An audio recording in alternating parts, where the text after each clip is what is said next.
안녕하세요. 코아 투더골드문 진행의 이정원입니다. 미증시는 하락했지만 비트코인 시장 유일하게 반등에 좀 성공을 해주었습니다. 어제 미국 연준의 인사들은 좀 시장을 달래는 메시지를 내놓기도 했는데요. 호들러들은 또 장기적인 신념을 가지고 계속해서 시장을 낙관적으로 보고 있습니다. 따라서 나스닥과는 좀 디커플링 현상을 보이면서 반등한 모습인데요. 또 오늘 이런 상황에서 어떤 자세로 투자에 임하면 좋을지 전문가님들 모시고 얘기 나눠보도록 하겠습니다. 먼저 비트필승님 모셔볼게요. 안녕하세요. 네. 지금 뭐 디커플링 현상으로 비트코인 반등세 나와주고 있습니다. 지금 뭐 4% 가까이도 급등하고 있는 모습인데 이제 보시다시피 알트들은 비트에 대비해서도 이제 현저히 낮은 이제 상승폭을 보이고 있다. 이제 지금 이제 10월 이제 예정되어 있는 중요한 지표 중에 10월 CPI 발표 전까지는 차트적인 관점으로 바라보시되 지금 이제 등락폭에 있어서는 크게 의미를 부여하지 않으셔도 되겠다라고 말씀을 드리도록 하겠습니다. 일단 원천적인 악재가 해소되지 않고 있고 우리가 아무리 이제 개별적인 우리 눈여겨보고 있는 종목들도 어느 정도의 지지선 어디서 이제 저가 매수 타이밍이다라고 보고 있지만 막상 이제 시장 상황을 동반돼서 보지 않는 사람은 거의 없을 거라고 생각합니다. 지금 시장 상황이 딱 그렇습니다. 아직 이제 원천적 악재 해소가 되지 않고 있고 어떤 호재성 이슈가 나오지 않는 입장에서 또 이제 금리 지금 0.7% 인상폭이 이제 자이언트 스텝 이상을 11월 달에서도 단행할 가능성이 있다라고 보여지고 있는 만큼 다이나믹한 어떤 시장의 반등세라든가 큰 하락폭을 단기간 안에서는 보이지 않을 것으로 전망이 되다 보니까 지금 10월 전까지는 2580선을 유지해 주는지 관점을 보시면서 시나리오를 적용하시면서 이제 짧은 포지션을 가져가시되 중요한 오늘 지표가 어떤 이슈가 있을지 영상을 끝까지 시청하시면서 정보를 잡아가시길 바라겠습니다. 네, 비트코인에 비해서는 알트코인이 좀 낮은 흐름 보이고 있는 것 같습니다. 지금 10월 CPI 전까지는 차트적인 관점으로 2,580만 원 선 지켜주는지 좀 보면서 짧은 매매 가져가시면 좋을 것 같다는 말씀 주셨습니다. 계속해서 코인 한수님 모셔볼게요. 안녕하세요. 네, 반갑습니다. 네, 안녕하세요. 코인 한수 전문가입니다.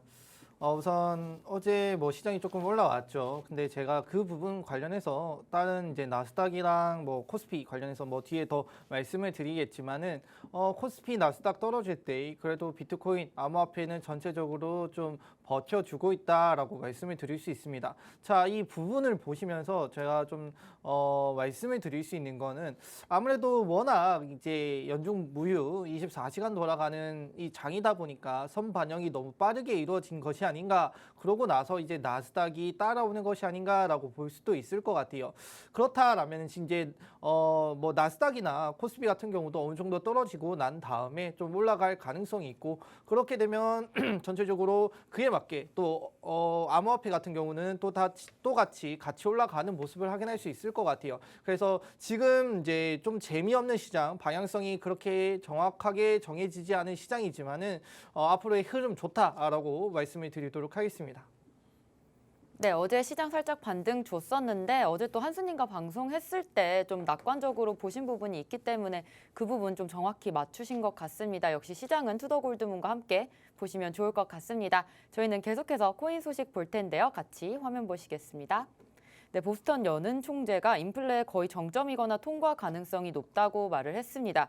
가계와 기업의 재무 상태가 과거 긴축 사이클 당시와 좀 비교를 해봤을 때 상당히 강하기 때문에 좀 부분적으로는 낙관적이다 이런 말을 주었는데 연은에서는 어쨌든 뭐 연준에서는 계속해서 좀 부정적으로 인플레를 좀 강하게 잡겠다라는 말을 줬고 연은에서는 조금은 시장을 좀 달래주는 메시지 주는 것 같습니다. 좀 이러지도 저러지도 않는 시장인 것 같은데 참 중의적인 뜻인 것 같습니다. 이 부분 좀 해석 어떻게 하시나요, 한수님? 뭐 이제 연방 총재, 은행 총재들은 워낙 매파적인 성향이 강한 사람들도 있고, 그다음에 비둘기적인 성향이 강한 사람들이 있었는데, 최근 들어서는 아무래도 이제 매파적인 성향을 가진 사람들의 힘이 조금 많이 세진 것 같아요. 시장이 말 그대로 조금 뭐 하락하고 있고, 그다음에 인플레이션이나 이런 경제 지표들이 조금 안 좋게 나오는 부분들이 있어요. 그렇다 보니까 그런 사람들의 힘을 실어주는 활동으로 실어주는 상황으로 이어지고 있고요. 그에 맞게 좀 많이 내뱉고 있는데 사실 지금 인플레이션 정점을 찍었다라는 말은 예전부터 많이 나왔습니다. 그러고 나서 이제 인플레이션이 조금이라도 낮춰지고는 있는데 뭐 우리가 아는 사실이라고 볼 수 있을 것 같아요. 더 인플레이션이 지금 이제 수치가 점점 낮아지고 있고 그다음에 시장이 예측하는 것만큼 낮아지는 거는 아니겠지만 낮아지고 있다라는 걸 여러분들이 모르는 부분은 없다라고 생각을 하고 있습니다. 몇 달에 걸쳐서 나오는 이 소비자 물가 지수가 그를 보여주고 있기도 하고요. 그렇기 때문에 정점은 맞고 다만 이 정점 이후에 얼마나 이 인플레이션이 감소가 되고 있고 혹은 얼마나 멈춰 있는가를 좀 주의 있게 봐야 된다라는 거 말씀을 드리도록 하겠습니다. 네, 다음 소식 같이 보겠습니다. 이더리움 펀드 5주 만에 자금이 유입되었습니다. 숏 비트코인 펀드는 7주 만에 자금이 유출되었다는 소식입니다. 네, 다음으로 테라 클래식이 40% 넘게 상승했습니다. 지금 바이낸스에서 테라 클래식 수수료 소각 메커니즘을 공개로 좀 급등을 했는데요. 사실 권도영 대표는 이번에 인터폴 적색 수배가 내려졌다고 합니다. 아직 뭐 상황이 풀리진 않은 것 같은데 테라 클래식 좀 급등했습니다. 이 상황 필승님 어떻게 보시나요? 네, 일단 소각 이슈에 관련돼서는 이제 희소성의 가치로 인해서 이제 가격이 당연히 상승되는 것은 맞습니다. 그런데 이제 우리가 이제 뭐 단기적으로 이게 얼만큼 올라갈까, 더 떨어질 수 있나 이런 투자 가치성을 봤을 때는 제가 이제 투자 관점으로서 말씀을 드리면 이제 가치성은 없다. 본질적으로 일단 기존의 이제 색깔 자체가 없어졌을 뿐더러 지금 이제 애초에 매물대가 저조한 상황에서의 반등폭 구간이기 때문에 비교적 이제 저조한 거래 대금만 가지고도 큰 상승폭을 일으킬 수 있겠습니다. 그래서 지금 단기적으로 들어갔다가 이제 수익을 볼 수 있는 구조 연출될 수 있겠지만 투자 가치성은 전혀 없다. 기존 이제 지금 루나 클래식이 아니라 루나 2.0을 새로운 스테이블 코인을 만들겠다. 기존의 이제 알고리즘이 아니라 달러를 연동을 해서 새로운 스테이블 코인을 만들겠다라고 발표를 했는데 일단 기존의 이제 루나 클래식에 관련돼서 이제 어떤 보상한 체계, 구체적인 뭐 보상한 체계도 나오지 않은 상황에서 새로운 스테이블 코인을 만들겠다. 지금 입장을 회피하는 것으로 보이고 있겠죠. 그래서 이런 거 봤을 때는 기존의 루나 클래식이 됐건 루나 2.0이 됐건 우리가 이제 암호화폐를 볼 때 탈중앙화 그리고 이제 보안성 그리고 미래의 확장성 이 세 가지가 중요하겠지만 그것보다 더욱더 중요한 것은 신뢰성이다. 신뢰성을 한번 이제 신뢰성 한번 잃은 시점에서 기존의 루나 클래식의 이 작은 호재로 가지고서 우리의 투자 관점으로 접근할 수 있다. 저는 이제 단호하게 저의 견해를 말씀드리면 전혀 투자 가치성 없다라고 강력하게 말씀을 드릴 수가 있겠고 지금 단기적으로는 이제 워낙 매물대가 저조한 구간 안에서 큰 등락폭을 보이면서 이제 분명히 상승폭은 볼 수 있겠지만 투자 관점으로 바라보시면 이제 지금이 됐건 장기적으로 됐건 이제 접근할 타이밍은 전혀 아니다라고 말씀드리도록 하겠습니다. 네, 마지막 소식도 같이 보겠습니다. 미국 국채 2년물 수익률이 장중에 4.3% 돌파를 했습니다. 15년 최고치 경신이라고 하는데요. 국채 가격은 하락을 하면서 수익률은 상승을 좀 했는데 2년물이 10년물보다 높은 수익률을 기록하게 되면 일부에서는 좀 경기 침체 전조 현상이라고도 하고 있습니다. 코인 한수님 좀 경기 침체 예상이 좀 되십니까? 경기 침체는 일단 어느 정도 또 모양이 나오고 있죠. 사실 달러가 너무 강세이기 때문에 이 경기 침체가 과연 미국에서 나올 것인가, 한국에서 나올 것인가 좀 지켜봐야 되는데 사실 둘 다 지금 경기 침체 단계는 아니라고 보고 있어요. 근데 이게 지속이 된다라면은 좀 불안해할 수 있는 시기까지는 왔다라는 걸 말씀을 드릴 수 있는데 뭐 2년물 같은 경우는 워낙 민감하게 현재 경기에 민감하게 반응하는 금리이기 때문에 그게 포인트로 정확히 나타나고 있는 부분이라고 보실 수 있을 것 같아요. 그래서 뭐 10년물과 2년물 좀 주로 많이 보고 그러시는데 우리가 일단 현재로 봤을 때는 10년물도 중요하지만은 2년물의 수치가 얼마까지 올라가는가, 언제 감소하는가를 좀 보면서 중요하게 살펴보실 필요가 있고 미국 같은 경우는 현재 고용 시장이 너무 좋다라고 하기도 하고 좋기도 하기 때문에 경기 침체의 우려는 좀 많이 낮아지는 형태인데 이건 또 시간이 지나 보면 어떻게 될지 좀 모르는 부분이기 때문에 다 같이 좀 지켜볼 필요가 있다 말씀드리겠습니다. 네, 오늘 이렇게 코인 소식 살펴봤습니다. 항상 시장에 어떤 이슈와 호재들이 있는지 저희 투더골드문과 함께 해주시면 좋을 것 같습니다. 저희는 계속해서 썰전 코너 이어갈 텐데요. 오늘 주제 바로 암호화폐 이슈들로 미래를 그려보기에 대해서 얘기 나눠보도록 하겠습니다. 지금 러시아에서 조금 가만히 있는 모습이다가 다시금 동원령을 선포하면서 푸틴이 좀 움직임 보이고 있습니다. 필승님 이 부분 짚어주시죠.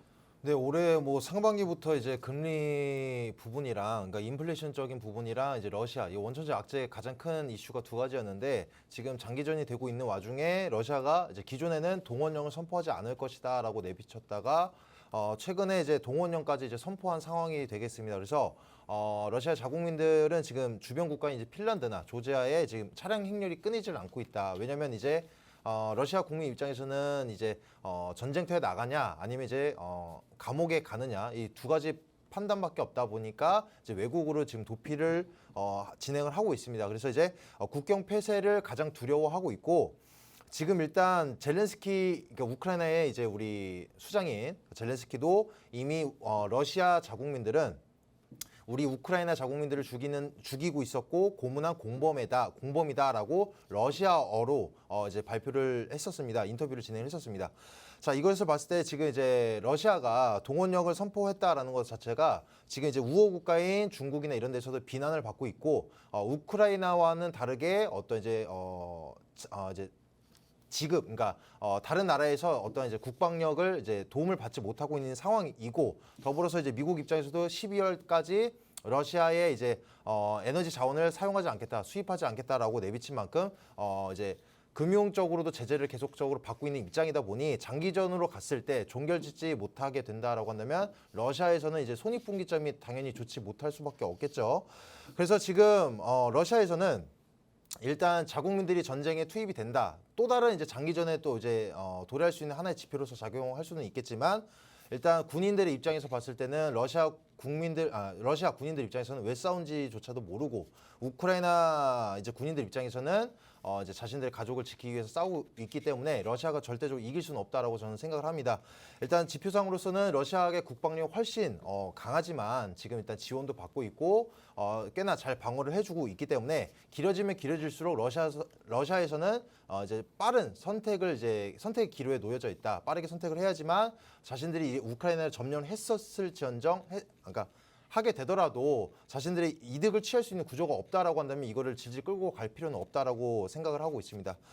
그리고 일단 러시아가 지금 이렇게 동원령 자체를 선포를 하고 있는데 자신들이 이제 예비군 훈련을 마친 사람들에게만 일부분적으로만 진행을 하고 있다라고 이제 거짓말을 하고 있습니다. 실질적으로 이제 파고 들어보면은 군대에 그러니까 군대에 들어가지도 않은 사람이 지금 이러한 이제 동원령을 이제 명령을 받고 있고 있는 입장인데, 그러니까 이만큼 이제 빠른 실내 안에 종전이 지어질 것 같다라고 내비칠 수 있다. 그러니까 종전이 이뤄질 것 같다라고 기대가 되고 있으면서 지금 러시아 입장에서 확인을 해보게 되면은 우리가 일단 그러니까 우리 푸틴을 우리가 이제 세계적인 재판 안에 이제 분명히 종전이 되고 나서는 재판에 이제 세우게 될 겁니다. 근데 그러기 위해서는 가장 중요한 것은 러시아가 이제 패전을 해야 된다. 패전을 해야만 하고 그래야지만 이제 푸틴이 향후에 종전이 되고 나서도 이제 어떠한 처벌을 가할 수가 있겠는데 지금 뭐 누가 이길지도 모르고 언제가 종전될지 모르겠지만 어제 우리가 이제 우리 투자자로서 시장을 바라봤을 때는 이제 이 원천적인 악재가 거의 이제 다다르지 않았나라고 기대할 수 있는 호재로서 작용될 수 있다라고 말씀드릴 수 있을 것 같습니다. 네, 러시아 동원령에 대해서 조금은 흥미로웠던 얘기는 이 부분이 오히려 호재로 좀 작용할 수 있다는 부분이었던 것 같은데요. 지금 러시아가 전쟁터를 가느냐 또 감옥에 가느냐 이런 것들로 국민들을 좀 힘들게 하고 있는 것 같습니다. 중요한 부분은 어쨌든 종전이 올 건데 러시아가 패전이 좀 제일 중요한 부분일 것 같고요. 따라서 푸틴의 좀 처벌까지 우리가 원할 수 있겠습니다. 계속해서 이렇게 거시적인 경제를 좀 악화시키는 러시아의 모습인데요. 우리가 이 이슈 말고도 지금 봐야 할 또 중요한 이슈들이 있다면 또 어떤 게 있을까요, 한수님? 지금 거시적인 경제 자체는 아직 그렇게 나와 있는 거는 없어요. 아무래도 금요일 날 여러 가지 지표 발표가 있고 파월의 뭐 이런 연설 같은 것들이 있는데 그 정도만 일단 생각을 해보시면 되고 뭐 우크라이나 러시아 전쟁도 중요하죠. 근데 이제 어느새 사람들의 관심으로부터 많이 멀어진 게 사실이다라고 좀 말씀을 드릴 수 있을 것 같아요. 그만큼 이제 시장에 반영되는 이 여파들이 많이 줄었고 선반영됨에 따라서 뭐 결과가 중요하긴 하겠지만은 그거는 지금 당장 어떤 영향을 주기에는 좀 힘들어 보인다라는 걸 좀 생각을 말씀을 드릴 수 있고 현재 제가 오늘 준비한 내용은 이제 글로벌 가상자산 도입 지수라는 게 있다라고 해요. 그래서 이 부분 여러분들한테 좀 말씀드리고 우리 아직 한국이 갈 길이 멀었다라는 걸 덧붙여서 말씀을 드리려고 합니다. 자, 이 크립토 윈터에도 불구하고 이제 여러 나라 글로벌 가상자산 도입은 지속적으로 이어졌다라고 해요. 그래서 베트남 등 이 신흥국들이 가상자산 채택 지수가 강한 모습을 보여줬다. 한국은 이번 조사에서 한 23위 정도를 보여줬는데 사진을 통해 한번 그림을 통해 한번 보도록 할게요. 자, 여기 이제 글로벌 가상자산 도입 지수 상위 20개국에 대한 내용들입니다. 뭐 여기서부터 이제 순위가 계속 나와 있는데 1위부터 20위까지 저희는 23위니까 표에 나와 있진 않아요. 저 여기서 보통 보는 거는 이제 도입 온체인이나 온체인 뭐 가치, 소매 가치, 뭐 거래량, 그다음에 디파이 섹터에서 어떤 부분을 나타내는가를 좀 표시를 하고 있고 거기에 맞게 순위를 매기고 있는데 전체적인 순위를 봤을 때는 베트남이 현재 1위죠. 필리핀, 우크라이나 뭐 우크라이나 같은 경우는 전쟁으로 인해서 가상자산 도입이 좀 많이 활발해짐에 따라서 순위가 올라간 것이고요. 인도, 미국, 뭐 미국은 현재 많은 프로젝트 진행을 하고 있기도 하고요. 그다음에 러시아, 중국 이렇게 이어지는 그다음에 영국까지 포함이 되어 있네요. 자, 뭐 보시면은 이제 뭐 G20에 해당하는 뭐 국가들이 포함이 돼 있긴 하지만 그렇게 많은 국가들이 포함돼 있지는 않아요. 아무래도 뭐 신흥국 위주로 많이 포함이 돼 있고 혹은 지금 현재 좀 이제 개발도상국 정도가 되겠죠. 개발도상국 정도가 되면서 아직 이제 달러의 중요성 을 느끼고는 있지만 달러를 많이 보유하지 않은 국가들이 지금 가상자산을 도입함에 따라서 이 탈달러화를 하기 위해서 좀 노력하고 있는 모습이 아닌가라고 좀 생각을 할 수 있고 가상자산 도입은 이제 글로벌적으로 봤을 때 전체적인 뭐 주가나 뭐 그다음에 부동산 시장이 약해짐에 따라서 그 사람들이 투자할 수 있는 영역 혹은 개발할 수 있는 영역을 찾다 보니까 이게 가상자산이 아닌가라고 생각을 하고 좀 많이 투자를 하고 있고 그 부분에서 발전을 하고 있는 부분인 것 같아요. 뭐 중국 같은 경우도 이제 지속적인 정부 단속에도 불구하고 워낙 인구도 많고 그다음에 여러 기업들이 이 가상자산 도입에 좀 계속 지속적으로 투자하고 있는 모습인 것 같아요. 그래서 작년에는 이제 중국이 13위였는데 지금 10위까지 올라갔다라고 해요. 그래서 중앙화 거래소가 이제 계속 발달하고 그다음에 거래량이 증가함에 따라서 이렇게 순위가 점점 올라가고 있는데 이제 한국 같은 경우는 아직 이제 23위를 보여주면서 아직 멀었다. 현재 뭐 정부 차원에서 뭐 가상자산 관련해서 이런 규제도 만들고 뭐 어떻게 하겠다라는 내용들이 나오고 있지만은 뭐 기업적인 측면에서 봤을 때는 뭐 온체인 부분이나 디파인 부분에서는 아직은 미흡하다. 우리가 아직 발전해야 될 부분들이 많고 이렇게 되면 현재 이제 가상자산이라는 게 이제 미래의 먹거리라고 제가 말씀을 드렸어요. 현재 뭐 많은 뭐 엔지니어나 뭐 프로젝트를 개발하는 이제 사람들이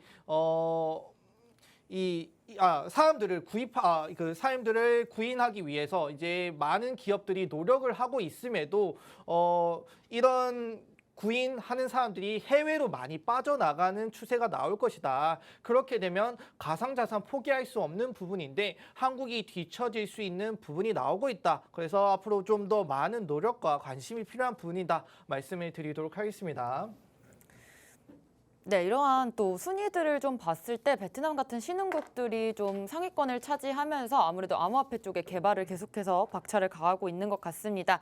달러의 중요성이 높아지면서 이런 신흥국들과 개도국들의 탈달러의 움직임이 좀 보이는 점 흥미로웠고요. 또 오늘 이렇게 중국에 대해서도 얘기 한번 해주셨습니다. 중국에서는 계속해서 정부의 단속에도 불구하고 10위권으로 좀 올라와 주는 모습 보이면서 암호화폐 측에 상당한 관심을 좀 보이고 있는 것 같은데요. 중국 측 지금 움직임 좀 어떻습니까, 필승님? 네, 지금 중국 후난성에서 이제 암호화폐로 8조 원의 규모의 이제 자금 세탁 용의자를 체포했다라는 얘기가 나오고 있는데 이 기사를 통해서 우리가 볼 수 있는 키워드 중요한 부분은 이제 중국 그리고 이제 자금 세탁이 되겠습니다.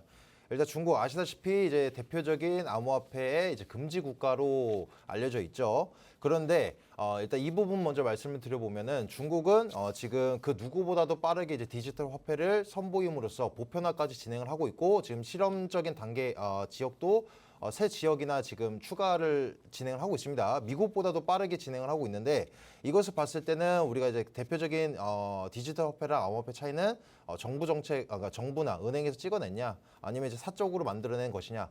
본질적인 이제 블록체인 기술을 이용하는 것은 똑같은데 암호화폐는 언제까지나 계속적으로 중국에서 금지를 하면서 디지털 화폐만 인용을 하겠다. 이건 말이 안 된다고 생각을 하고 있고요. 그리고 지금 자금 세탁으로 인해서 지금 암호화폐에 대한 이제 안 좋은 얘기가 또 불거질 수가 있겠지만 우리가 현재 사용하고 있는 우리 동전이나 지폐에 대한 부분 동전이나 지폐에서도 분명히 자금 세탁으로 활용이 되고 있습니다. 예를 들어서 이제 뭐 대포 통장을 통해서도 자금 세탁이 이루어지고 있고 또 룩셈부르크와 같은 나라에서 이제 프라이빗 뱅크를 이용해서 자금 세탁으로도 활용이 되고 있는 만큼 암호화폐에 대한 문제점만은 아니다라는 점을 강력하게 말씀을 드리고 싶고 또 지금 중국 후난성에서 어찌됐건 어느 순간 이제 디지털 화폐가 이제 보편화되고 있고 그 다음에 이제 스테이블 코인을 이제 중간 다리 지점으로서 암호화폐에 대한 수요도 증가가 분명히 될 텐데 이제 현재 뭐 아프리카 같은 나라 이제 개발도상국 나라들에 대해서도 수요도가 증가를 하고 있고 이제 선진국 같은 경우에서는 이제 기관의 자금이 들어오는 만큼 이 시장은 엄청나게 커질 겁니다. 그래서 우리 윤석열 이제 대통령께서도 기존의 공약으로서 우리나라도 ICO, IEO를 허용하겠다라고 얘기를 했었는데 현재 아직 제도권에 들어오지 않은 만큼 미국에서 어떠한 제도권 입장을 밝히지 않은 시점에서 우리나라가 먼저 ICO, IEO를 허용하겠다 이런 얘기가 나오기는 법안이 통과되기는 조금 힘들 거라고 보여지고 있지만 우리나라가 ICO를 이제 허용을 한다. 그래서 이제 IEO까지 연결이 지어진다. 그러면 현재 우리나라 업비트나 빗썸에서 IEO를 진행을 하지 않고 있는데 IEO를 진행하게 된다라고 한다면 현재 이제 우리 증시처럼 한국 코스피 코스닥처럼 하나의 큰 자리 매김을 이제 암호화폐 시장에 큰 자리 매김을 할 것이다라고 보여지면서 분명히 이제 언제 어떠한 식으로 무엇이 먼저 무엇이 먼저 진행할지 알 수는 없겠지만 분명히 이 시장은 점차적으로 계속 커질 것이고 이 시장에서 도태되지 않기 위해서는 우리나라도 ICO, IEO를 진행하게 해야만 한다라고 저희 견해를 말씀드리도록 하겠습니다. 네, 중국에서 암호화폐를 이용해서 좀 특정적으로 자금 세탁을 하는 부분은 있었는데 이 부분은 또 암호화폐뿐만 아니라 다른 자금에서도 이루어지는 부분이기 때문에 좀 크게 신경을 안 써주셔도 될 것 같다는 말씀 주셨습니다. 2008년에 우리 글로벌 금융위기 있었고요. 2012년엔 국가 채무위기, 또 2000년에는 기술주 거품 같은 사태가 일어났었습니다. 이러한 상황들에 대한 공통점이라고 하면 다들 달러 강세가 있었는데요. 지금 달러 강세 정말 크게 심각해지는 만큼 달러가 이렇게 가치가 계속해서 올라갈수록 다른 화폐들의 가치는 많이 떨어지고 있습니다. 따라서 우리 비트코인 암호화폐 쪽으로 좀 시선이 몰리고 있는 것 같은데 한수님 이런 부분 좀 좋은 부분일까요, 우리 시장에? 일단 뭐 달러가 너무 높아지면 사실 또 악영향을 주는 게 맞겠죠. 그래서 이제 최근에 비트코인 맥시멀 리스트들이 이제 너무 킹 달러니까 이거 너무 위험하다. 이게 이제 달러와 연계된 금융 시스템의 취약성을 좀 나타날 수 있다라는 부분을 말하면서 비트코인을 채택을 하자라는 내용들이 많이 나오고 있어요. 그래서 어떤 내용이냐면은 일단 중앙은행들이 아마도 자신들의 화폐가 달러의 부속품일 뿐이고 연준의 통화 정책에 심하게 영향을 받는다는 사실을 깨달았을 것이다라는 내용인데 지금 이제 전체적인 화폐, 뭐 글로벌 화폐의 추이를 봤을 때 달러 빼고는 다 하락하고 있는 모습을 확인할 수 있겠죠. 자, 어떻게 하다 보니까 연준이 긴축 정책을 하고 그 다음에 금리 인상을 하고 이렇게 하다 보니까 자신들의 화폐들이 낮은 수준으로 평가가 받고 그렇게 되면 자신들의 화폐가 이렇게 가격이 떨어지는 모습을 보면서 너무 이 달러에 휘둘리고 있는 모습을 확인할 수 있다라는 내용을 확인할 수 있거든요. 그래서 연준의 통화 정책에 자신들의 달러와 그다음에 자신들의 금융 정책이 너무 영향을 많이 받고 있고 그 하나의 큰 여파로 받고 있는 모습이 이렇게 되면 이제 킹 달러화로부터 혹은 달러의 이 어떻게 보면 의존도로부터 좀 벗어날 필요가 있겠다라는 걸 이제 알게 될 것이다라는 게 이제 비트코인 맥시멀리스트들의 주장이라고 보시면 됩니다. 자, 근데 이 부분 좀 일리가 있는 부분이라고 좀 생각이 되는 게요. 달러가 계속 가격이 올라가면은 이제 달러를 가지고 있는 사람만이 강력한 경제의 기반이 되기도 하죠. 그렇다 보니까 미국이 현재 계속 1위권인 나라일 수밖에 없는 부분일 것 같아요. 그래서 뭐 중국이나 러시아가 이 달러에 휘둘리는 게 싫어가지고 우리 탈달러화 하자. 그래서 뭐 CBDC 뭐 가상화폐를 만드는 부분도 있고요. 그다음에 러시아 혹은 중국이 지속적으로 암호화폐, 가상자산 도입을 늘리는 이유도 이 탈달러화를 하기 위해서인 부분이 있을 수 있습니다. 그래서 이 비트코인 맥시멀리스트들이 뭐 최근에 이제 대표적인 샘슨 모 같은 경우도 엘살바도르 비트코인 이제 법정화폐 도입을 도운 부분이기도 하고 그다음에 그 이후에는 중남미와 그다음에 아프리카 여러 국가의 또 비트코인 채택을 돕고 있어요. 자, 아무래도 뭐 돈 많은 나라, 잘 살고 있는 나라가 법정화폐로 도입하기는 힘들 것 같아요. 왜냐면은 달러들은 많기 때문에 자기들이 달러 보유하고 있는 외환 보유고가 높기 때문에 굳이 이 달러의 가치가 있는데 이걸 포기하면서까지 내가 법정화폐를 채택할 필요가 없다라는 부분이 여기서 제기가 되는 거고요. 그리고 못 사는 나라들이 이 법정화폐를 채택해야 되는 이유는 아무래도 못 사는 나라들이라고는 외환 보유고에 달러를 가지고 있을 수치 자체가 낮기 때문에 그 부분 낮으면 낮을수록 지금 같은 시기에 영향을 많이 받고 뭐 디폴트 선언이나 국가 부도의 단계까지 올라갈 가능성이 높기 때문에 이 부분을 탈피할 수 있는 부분이 비트코인 채택이다. 비트코인 채택 같은 경우는 뭐 전 세계에서 거래를 할 수 있고 이런 영향을 덜 받을 수 있기 때문에 뭐 나중에 디플레이션까지 생각을 했을 때 비트코인을 채택하는 게 좋겠다라는 내용들이 나오고 있는 것 같아요. 그리고 여기에 더불어서 탈중앙화 빈도수가 높기 때문에 다른 나라의 영향으로부터 자유롭다. 그러므로 나중에 시간이 지났을 때는 잘 사는 나라와 못 사는 나라 이렇게 구분이 되어서 여기는 비트코인을 채택하고 여기는 달러를 채택할 것 같은데 그렇게 되더라도 암호화폐의 중요성은 높아질 것이다라는 걸 말씀드리도록 하겠습니다. 네, 연준의 긴축 정책으로 인해서 조금 자신들의 화폐 가치가 낮아지는 것을 좀 극도로 신흥국들과 개도국들은 좀 무서워하는 것 같습니다. 따라서 암호화폐 쪽으로 좀 시선이 많이 돌려지는 것 같은데 이렇게 될수록 우리 시장의 거래량이 좀 늘어나면서 좀 시장 활성화가 되면서 마지막으로 장기적으로 봤을 때는 큰 호재로 좀 작용할 수 있다는 점까지 짚어주셨습니다. 한국은행에서 우리 기대 인플레이션 발표를 냈습니다. 지금 2달 연속 하락하는 모습인데 이 부분 필수님께서 좀 설명해 주시죠. 네, 뭐 9월 기대 인플레이션이 이제 현재 4.2%로서 물가가 진정이 되냐 이렇게 호재로서 바라보시는 분들이 있겠는데 일단 우리 투자자 입장에서는 인플레이션 수치도 그러니까 인플레이션도 봐야 되겠지만 이제 금리 인상적인 부분까지도 같이 동반돼서 바라봐야 될 겁니다. 일단 소비자 동향 조사 결과에 따르면 8월에 4.3%보다도 0.1포인트 낮은 4.2%로 집계가 됐다. 일단 7월에 4.7%, 그러니까 역대 가장 높은 수준까지 올랐다가 피크아웃이 되고 나서 연속 2달 동안 지금 계속 하락폭을 보이고 있는데 미국의 인플레이션과 똑같다라고 보시면 되겠습니다. 일단 정점을 찍고 2달 전부터 이제 정점을 찍고 나서 인플레이션은 계속적으로 낮아지고 있지만 우리가 무엇을 봐야 되냐? 이제 금리 인상적인 부분 봐야 되겠죠. 일단 미국 같은 경우에는 올해 연말까지 2번 남아 있고 예정되어 있고 우리나라 같은 경우에는 이제 내년 초까지 총 3번 정도 인상이 남아 있습니다. 인플레이션은 지속적으로 이제 계속 낮아질 거라고 저도 이제 전망을 하고 있지만 인상은 아직 우리가 금리까지는 올해 안에 절대적으로 잡을 수가 없습니다. 올해 안에 인플레이션만 잡고 나서 내년부터 우리가 기대를 해야 되지 올해 안에 뭐 금리까지 낮아진다 이건 바라볼 수가 없겠고 일단 지금 영국의 파운드화도 중앙은행이 11월 때 회의 때 결정을 짓겠다 한 달 미뤘습니다. 그래서 어떻게 됐냐? 지금 파운드화의 가치가 이제 달러 연동을 했을 때 엄청난 지금 하락폭을 보이고 있습니다. 우리나라도 마찬가지입니다. 이제 외국 자산이 우리 증시를 봤을 때 외국 투자 자산 시장을 봤을 때는 우리 이제 동학개미들이 아무리 갖다 매수를 해도 이 외국의 기관들의 자산 규모를 뛰어넘을 수가 없겠습니다.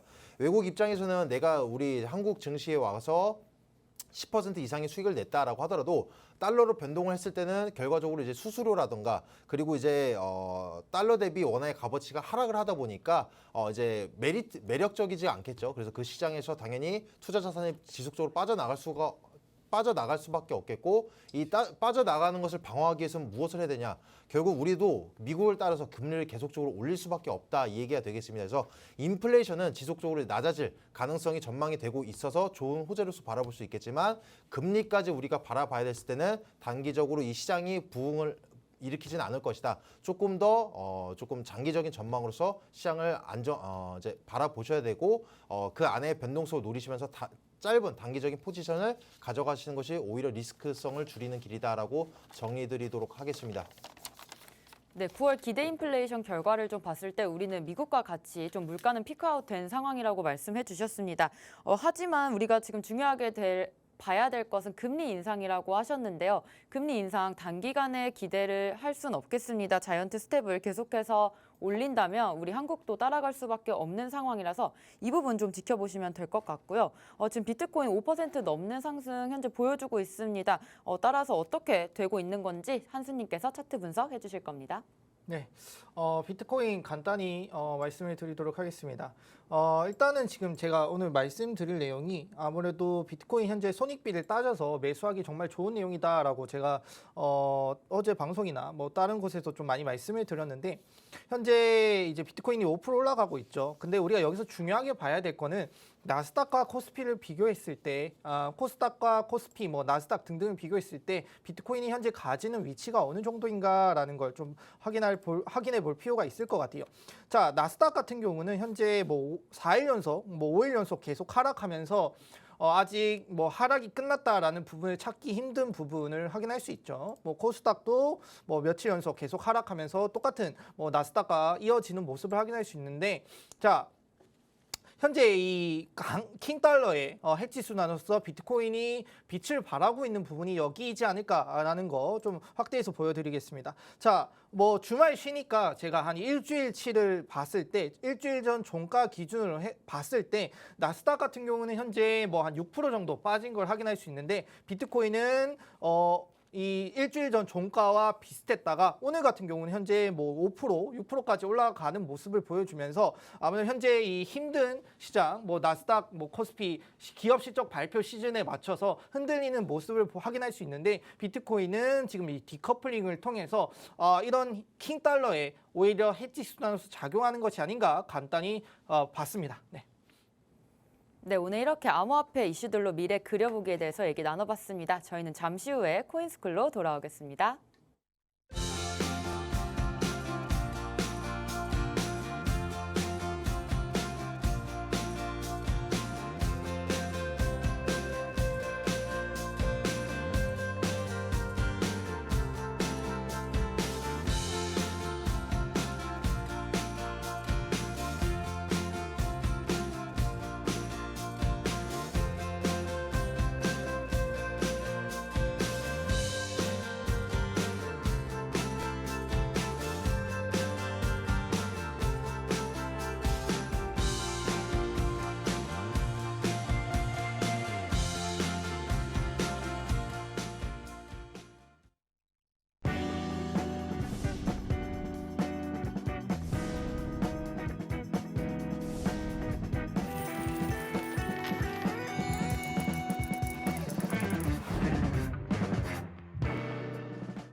네, 코인스쿨 시간입니다. 오늘은 코인한수 전문가님께서 선물 거래와 현물 거래에 대해서 설명해 주실 겁니다. 오늘 강의로 많은 정보 얻어가셨으면 좋겠습니다. 코인한수님 모셔볼게요. 네, 반갑습니다. 2부를 진행하게 된 코인한수 전문가입니다. 오늘 앞에 말씀해 주신 것처럼 이제 현물, 그다음에 선물 뭐 많이들 들어보셨을 텐데 그 부분 어떠한 내용인지 그냥 정의부터 좀 살펴보고 넘어갈까 합니다. 바로 들어가 볼게요. 자, 오늘 주제 이 현물과 현물 거래, 그다음에 선물 거래에 대한 내용입니다. 자, 현물 거래란 이제 결제 기일 전에 반대 매매를 행하지 않고 결제일에 실제로 증권과 대금을 수수하는 거래라고 합니다. 뭐 신용 거래, 뭐 청산 거래와 대응되는 실물 거래라고 생각하시면 돼요. 주식을 이제 사고자 하는 사람이 현금을 가지고 증권회사를 찾으면 증권회사에서는 증권거래소에 나가 있는 시장 대리인으로 하여금 공정하게 형성되는 시세로 주식의 매입을 알선을 하고 하는 부분이겠죠. 저희는 이 부분을 굳이 뭐 저희가 가서 하지 않고 어플을 통해서 진행하고 있겠죠. 뭐 KB증권이든 뭐 신한이든 농협이든 이런 어플을 통해서 진행하고 있다라고 보시면 됩니다. 자, 현물 거래의 장점 한번 보도록 하겠습니다. 아무래도 단방향성 투자라고 하는 게 이게 장점이자 단점이 될 수도 있겠죠. 아무래도 상승에서만 수익이 가능하다라는 점, 그다음에 청산이 없다라는 점 아마 중요할 것 같아요. 나중에 뒤에서 이제 선물 관련해서 말씀을 드리겠지만 청산이 없다, 매도하지 않는 이상 손실 확정이 없다라는 부분입니다. 그다음에 낮은 투자 위험성이라고 보는데 상대적으로 등락폭이 낮은 편이죠. 뭐 높을 수도 있고 낮을 수도 있는데 아무래도 뭐 현물 같은 경우는 보통 이제 주식으로 얘기를 말씀을 드리면 30% 그다음에 마이너스 30%까지 정해져 있기 때문에 이 부분이 상대적으로 낮은 투자 위험성이 있지 않을까. 뭐 이제 이 현물 같은 경우도 종류가 많을 거예요. 뭐 주식도 있고 뭐 채권도 있고 그다음에 여기에 이제 최근에 추가된 암호화폐 같은 경우도 있는데 암호화폐는 이제 낮은 투자 위험성이 좀 퇴색됐죠. 그래서 주식 같은 경우는 아직 유효한 내용이다. 그다음에 쉬운 접근성이죠. 플랫폼도 일반적이고 매수 매도도 쉬운 편이다. 저희가 앞에 말씀드린 것처럼 어플을 통해서 우리가 가격을 선택을 하고 내 통장에 돈만 들어가 있다라고 하면은 매수 몇 개 매수할 건지 몇 개 매도할 건지 클릭을 통해서 쉽게 접근할 수 있는 부분이다라는 점. 그래서 이제 현물 거래의 장점이라고 하는 거는 여기 이제 제가 하나의 캡처를 해왔는데 여기 매수가 있고요, 매도고 있고요, 뭐 간편 주무, 뭐 거래 내역은 빼고 뭐 지정가로 할 건지 시장가로 할 건지 예약 지정가로 할 건지 내가 여기에 이제 주문 가능한 돈만 있다라고 하면은 얼마에 이렇게 클릭을 해서 살 건지 정확하게 좀 빠르게 할 수 있는 부분이다. 뭐 여기 이제 편의가 많이 돼 있죠. 주문 수량도 뭐 퍼센티지로 할 수 있는 부분도 나와 있는 부분입니다. 자, 현물 거래의 단점이라고 하면은 아무래도 이 단방향성 투자겠죠. 상승에서만 수익 가능하다라는 부분 앞에 말씀드렸고, 그다음에 높은 수수료, 뭐 수수료가 이제 현물 같은 주식 같은 경우도 수수료가 높은 편이 속하는 것들이 많아요. 그다음에 뭐 비트코인이나 이더리움 같은 경우, 이더리움이 특히 수수료가 높은 것으로 또 악명이 높죠. 그런 부분들이 또 문제가 단점일 수도 있다라는 거.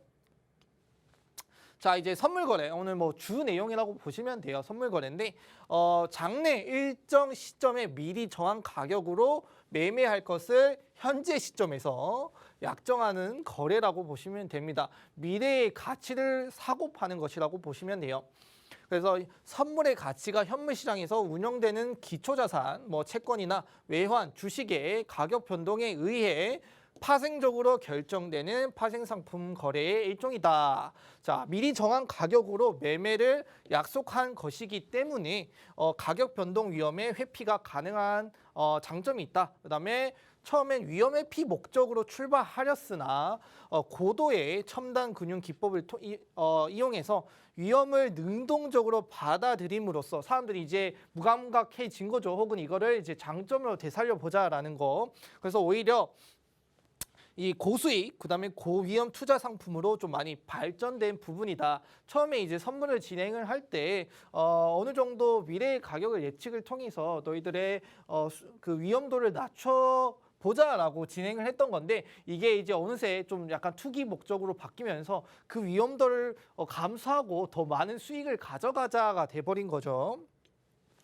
자, 선물 거래란 이제 거래소에 저희가 뭐 주식 상품도 있을 거고요. ETF 상품도 있고 파생 상품도 있고 뭐 채권 등등 있습니다. 거기서 이제 파생 상품에 속하는 건데 뭐 거기 안에는 옵션 거래가 있고요. 선물 거래가 있습니다. 오늘 주로 다룰 거는 선물 거래겠죠. 자, 파생 상품 이제 기초 자산으로 거래를 하죠. 뭐 비트코인, 그다음에 금, 오일, 달러, 지수 등으로 보통 거래를 많이 하고 있습니다. 그다음 옵션 거래, 콜 옵션 나중에 우리가 구입하겠다. 뭐 1개월 단위로 진행이 되고요. 풋 옵션 나중에 판매하겠다. 뭐 지금 사는 게 아니라 나중에 내가 구입하겠다라는 뜻이고 풋 옵션은 나중에 내가 그때 가격을 보면서 판매를 하겠다라는 거죠. 선물 거래, 미래 가격을 예측을 하고 현재 거래를 하는 겁니다. 현재 내가 이 가격이 떨어질 건지 올라갈 건지를 예측을 통해서 현재 가격을 거래를 했고 그때 차익을 벌어들이는 내용이라고 보시면 돼요. 만약에 내가 미래에 떨어질 것이라고 예측을 했고 그렇게 샀는데 보니까 올랐어요. 그럼 나는 손해를 본 거겠죠. 왜냐하면 내가 더 비싸게 팔 수 있었는데 싸게 팔았기 때문에 손해를 본 것이고 만약에 떨어진다라고 하면은 그만큼의 차익을 내가 벌어들인 거겠죠. 그래서 선물 거래 종류 뭐 여러 가지 종류가 있습니다. 대표적으로 원래는 이제 비트코인이 들어가기 전에는 아무래도 지수를 통해서도 많이 했었고요. 그다음에 금, 그다음에 달러, 오일 이런 네 가지가 가장 대표적인 부분으로 나왔었습니다. 여기에 이제 추가돼서 최근에 비트코인 뭐 선물 ETF 뭐 선물까지 추가가 되고 많은 비트코인이 거래가 되기도 하고 있죠. 그리고 이제 국내, 해외로 나눌 수 있는데 국내에서는 이제 코스피 지수도 있고 뭐 코스닥 지수도 있잖아요. 저희가 흔히 아는 그 지수를 가지고도 선물 거래가 가능하다. 그다음에 해외에서는 나스닥, 그다음에 S&P, 뭐 다우, 그다음에 여기 이어지는 오일, 금, 달러, 뭐 비트코인까지도 모두 해외에 속하는 부분이라고 보시면 됩니다. 자, 주로 뭐 S&P나 다우도 있긴 한데 이걸 다루진 않고 주로 많이 다루는 건 나스닥과 코스피 정도이고요. 그다음에 여기 오일, 금, 달러, 비트코인으로 이어지는 부분들을 주로 많이 다룬다라고 보시면 됩니다. 그래서 각각 거래를 하기 위해서 증거금이 필요하고요.